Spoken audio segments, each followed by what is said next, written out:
Kasi nag-start yun sa simbahan. Nakita ko kasi siya, nagsasaway kasi siya ng mga sakristan doon. Kaya tawa ko ng tawa.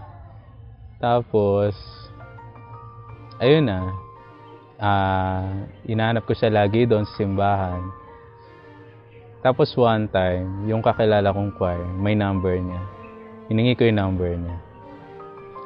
Yun. Tapos, after nun, ayun, lagi ko siyang binibigyan ng pagkain. Nibigyan ko siyang ensaymada, tsaka gatas, yan. Tapos lagi ko siyang tinitext.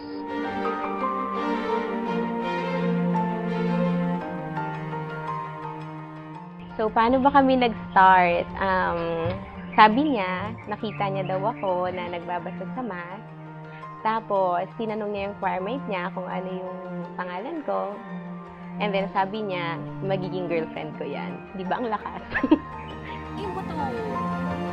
Boring. Ano to? Corny, ma? Ganito yun. Nung morning ng January 12, kasi kasusuyo niya sa akin, dati, every morning, binibigyan niya ako ng food. So, naghintay ako sa service, tapos siya naman, dadalhan niya ako ng food. Although ngayon, paghapon niya na ginagawa yun. So, January 12, 2016, na-late siya sa work. So, parang pakonsuelo, tinext ko siya ng I love you. Yun na yun.